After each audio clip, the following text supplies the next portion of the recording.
guys, Chris here with Super Savvy Travelers. Hey, it is another gorgeous day in paradise, although the wind's coming up, so I hope my hat stays on. Anyway, I'm not here to tell you about my fabulous life in paradise here, although it's tempting.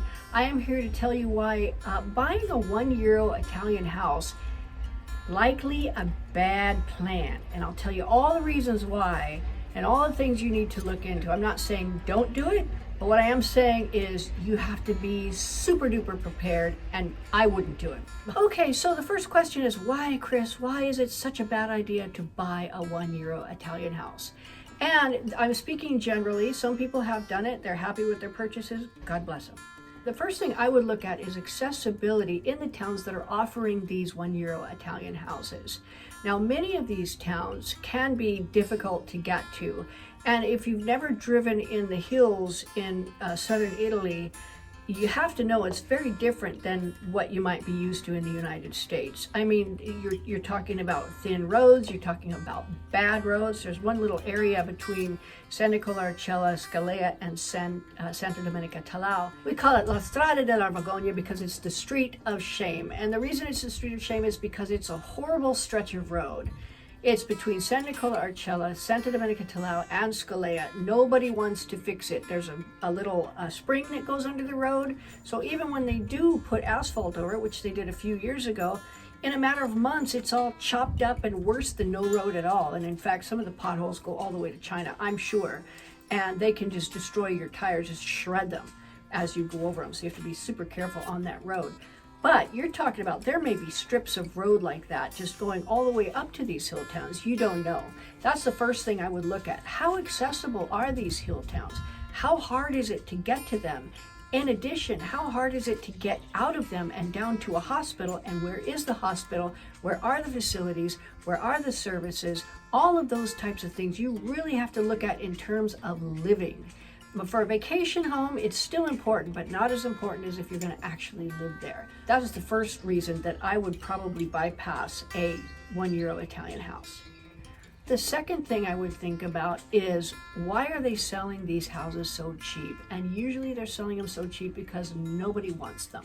Many of them are leftovers from the diaspora when the Italians, especially southern Italy, late 1800s, early 1900s, they all left. They abandoned their homes and went somewhere else. They went to South America, they went to the US, they went all over the place and just left these places, and they have not changed a bit except they've degraded over time. So you've got homes that are in really rough condition.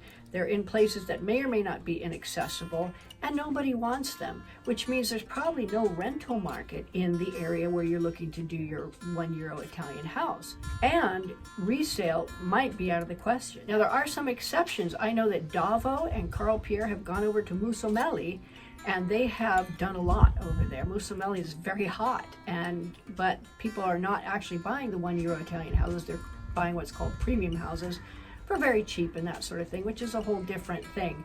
You can actually go into a little hill town, and if you want a nice project, you can do this. Go into a little hill town, buy a €1 Italian house, buy maybe a block of them, turn them into Airbnbs, and then make your own YouTube channel, create a huge market for the area, and then suddenly you have revived that hill town. That's exactly what we did in Santa Domenica Talao. We didn't buy a €1 Italian house, but we did buy some B&Bs, and we did buy our house that we renovated, and we were able to, through our YouTube channel, just boom Santa Domenica. So many people went there and bought and created a whole market for renovations and that kind of thing. It's doable, and you could do it. But if you don't want to do it, you might look twice at perhaps going to a place that nobody knows about. Another thing about a lot of these places is that they may be very far from services and, as I mentioned, very far from hospitals. So you have to look at that as well. In addition, you have to look at materials. You're going to get renovation materials. Where are you going to get them? Is it going to be a captured market? Is there a bunch of providers around the area? That's something you have to look at as well. Now, the biggest thing that concerns me about these €1 Italian houses has to do with a video that I watched where a woman bought in the town of her grandparents or whatever, and she bought 2 places, and she paid a lot of money to renovate them. And she loves her house. That's great. God bless her. But I'm just saying that if you're in a captured market, right, you've got this house, You now have probably a contractual obligation to fix it up within 5 years. You have one builder, you have one architect, you have one set of suppliers, and who knows, they can set the price to whatever they want. And in some cases, it appears that they have, and really jack them up for people coming in to renovate. So you need to look at that as well. If you're going to buy anything like that or any renovation property anywhere, get the architect in there or Geometra in there first. Find out what materials cost, find out what the renovations are going to cost before you make an offer on the house or make any moves whatsoever. I will tell you that the price of the house is almost immaterial when you're dealing with renovation properties, and that you can spend a lot of money on renovations depending on your circumstances. So important. Now let's talk about the houses themselves. Again, these are houses that nobody wants. They're probably not in the best section of town, although who knows? I mean, you could check it out and see. But these are houses that have been abandoned for a long, long time. And if you've seen any of the Calabrian winter videos that I've showed here on YouTube, you can see that the weather is pretty fierce. The rain comes straight down in sheets. You know, the wind howls. It's crazy. The weather here is very volatile, and it's very exciting. I actually like it when I'm in the house and when nothing's leaking. So just know that. But the ultimate result of that is the fact that these houses, you know, once the roof goes, the rest of the house structure is going to be compromised. And you're looking not only at putting on a new roof, but you have to make sure the walls are fine. You might have to reinforce the walls. That solaya, which is the ceiling and the floor in between, 9 times out of 10, those are gone because those are all wood, and so is the roof. Wood doesn't last that long, so it degrades over time. These houses are many times haven't seen a lick of work for 100, 150 years. So you're going to have structural stuff that's really going to cost money to fix. You might also have foundation issues and that sort of thing. And none of these houses probably have any running water whatsoever.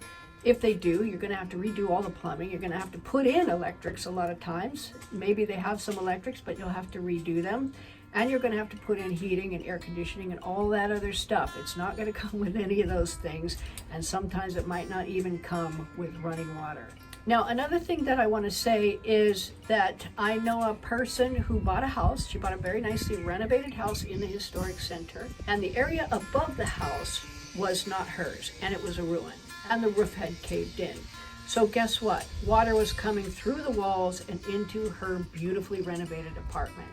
Now this put her in a really bad bind because the person above did not want to fix the roof. They didn't want to put any money into the property because it wasn't worth anything. And here she was with water coming into her brand newly renovated apartment, and it was heartbreaking for her. So the only recourse she had was to somehow make her whole little tube completely watertight, which was going to cost a lot of money, or purchase the ruin above her and fix the roof up there and maybe do some renovations up there or whatever. But it was going to cost a lot of money, a lot more than she expected. And she didn't expect to have to fix somebody else's property. You may get stuck fixing somebody else's property to make sure that yours is secure. Another thing, many times these are in the historic center. And when you're in the historic center, you have whole new sets of guidelines and restrictions and everything else. There's no solar in many historic centers here in Italy. There's a lot of restrictions on how big you can make windows, how much bigger you can make balconies. Many times you have to get permission of a lot of people around you if you're going to put a window somewhere or a balcony that's going to cut off somebody's light. In addition, you may only be able to expand your windows by 20%. So if you have one little teeny tiny window, you can only expand it like that. And if that's your only source of light, it's not going to be very beautiful on the inside with a lot of natural light. So all of these things you have to think about. You can't just go in and do what you want. You have to go by the guidelines, and many times what you want is not allowed. Now, another thing that I want to bring up is in 1967, there was this new law that was put in that basically codified and standardized the permitting process to all of the regions in Italy. Before that, there was no standardized permitting process. So this town here might do one thing, these guys might do something else, and who knows? It was pretty much a crapshoot as to whether your structures were actually going to be secure. So prior to 1967, which all of these one-year Italian houses are going to be, like I said, it was a crapshoot. So you're going to have to go in with an architect and find out exactly what structural stuff needs to happen. and make sure that the permitting processes and everything go just exactly according to plan. So there's a lot to look at. Buying an Italian property, renovating an Italian property is a big project, and it's something you really have to know what you're doing.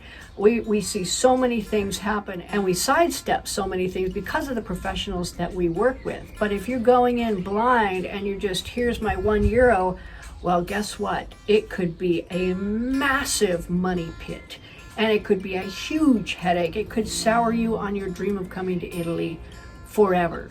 So I wouldn't do it. Definitely do your research. We have a course. The details are down below. You really need to study that course. And you probably need a really, really good professional consultant to take you through the process, to make sure the title is clear, to make sure the structure is sound, to make sure you have all the documents, and to make sure that the floor plans actually match what you're getting. There's so much to think about, and you probably really need a professional on your side. Definitely take a look at our website. I put a link down below, and you can contact us if you decide to make a move. Make sure you study our course. Make sure you like and subscribe to the channel. Share it with all your friends who want to come to Italy, and be prepared. Know before you go. See ya.